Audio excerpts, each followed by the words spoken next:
अस्सलाम वालेकुम स्टूडेंट्स, आज बात करेंगे नेक्स्ट एंट्री टेस्ट प्रिपरेशन के बारे में।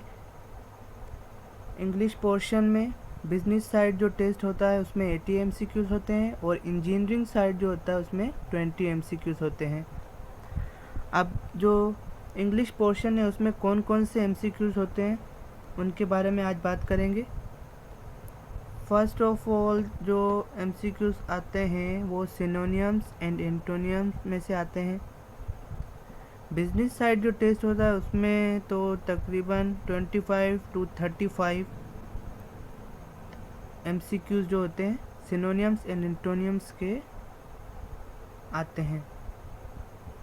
इंजीनियरिंग साइड तो आते हैं पर इतने नहीं आते क्योंकि इसमें होते ही 20 MCQs हैं इंग्लिश के engineering side.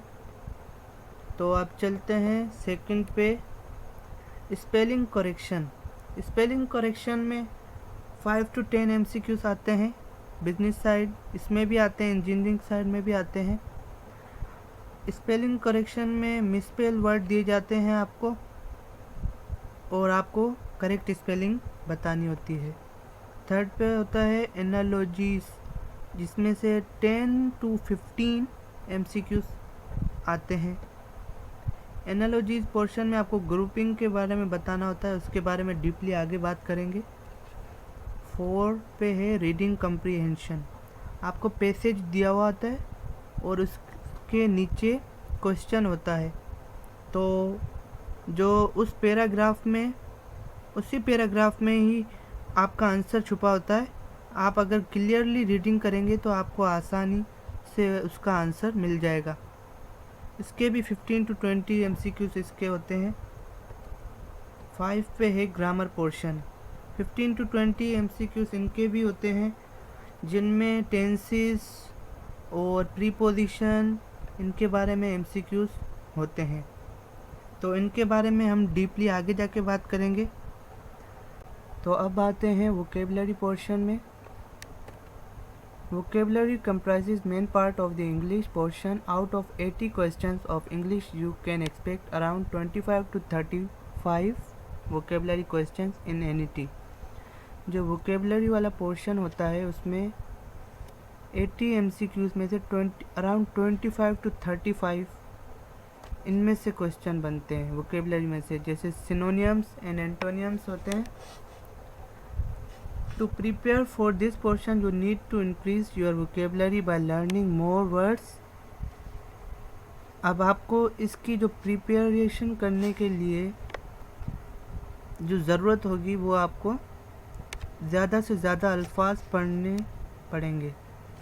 The best source to prepare for vocabulary are word list of set.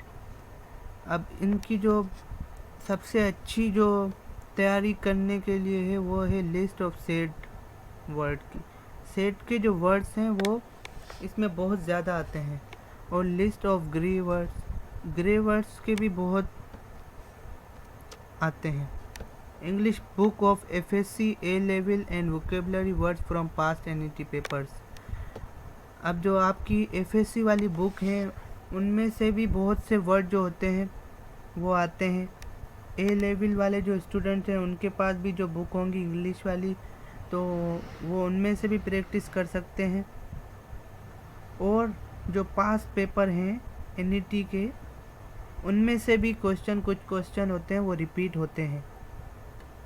Improve vocabulary will also be helpful in all the other portions in analogies. अब अगर आपकी वोकेबलरी अच्छी होगी तो एनालॉजी जो portion है उसमें भी आपको मदद मिलेगी, ग्रामर पोर्शन है उसमें भी मदद मिलेगी। स्पेलिंग करेक्शन है, स्पेलिंग करेक्शन के लिए तो बहुत ज़्यादा फ़ायदा होगा आपका। एंड कम्प्रीहेंशन में जो रीडिंग कम्प्रीहेंशन का भी जो पोर्शन होता है उसमें भी आपको मदद मिलेगी। कुछ ऐसे अल्फाज होते हैं कम्प्रीहेंशन में जो आपको मुश्किल लगते हैं, अगर आपकी तैयारी अच्छी होगी तो फिर आसानी हो जाएगी आपके लिए। टेस्ट भी अच्छा होगा इंशाल्लाह ताला और मार्क्स भी अच्छे आएंगे। अगर तो आप वोकेबलरी अपनी बहुत मज़बूत बना सकते हैं तो फिर आपके लिए टेस्ट में 80 क्वेश्चन में से तो 70 तो करना मुश्किल नहीं है, क्योंकि कोई भी चीज़ नामुमकिन तो है ही नहीं अगर आप मुमकिन बनाना चाहें तो।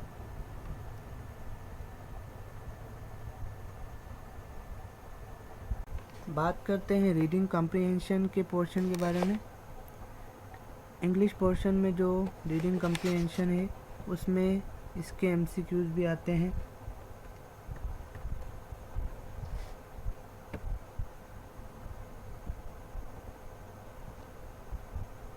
पेसेज नंबर 1 है, last summer we decided to spend our vacation at the beach because the weather was very hot in the mountains. The travel agent said that travelling by bus was the cheapest way, but we went by plane because it was faster. We wanted to have more time to spend at the beach. The weather was beautiful and we had a great time. अब यहाँ पे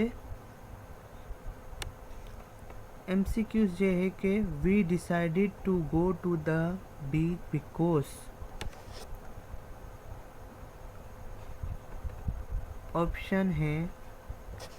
option A है it was cheaper than going to the mountains. Option B है the travel agent said that it was the cheapest. Option C है the weather was hot in mountains. Option D है we wanted to spend time at the beach. अब यहाँ पे ये लिखा हुआ है सेकेंड लाइन में, फर्स्ट लाइन में आ जाते हैं पहले।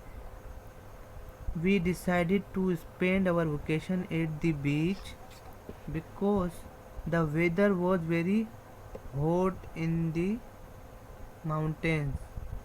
अब ये जो लाइन है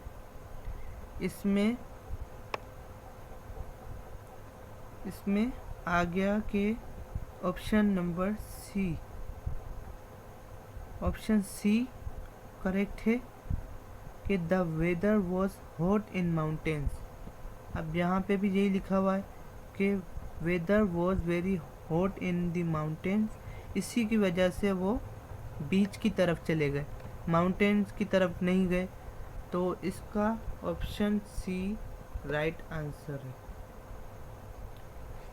इसी तरह से और MCQs भी आते हैं, बस आपको पैसेज अच्छे तरीके से पढ़ना है ताकि आप जो आंसर है उसका करेक्ट टिक कर सकें।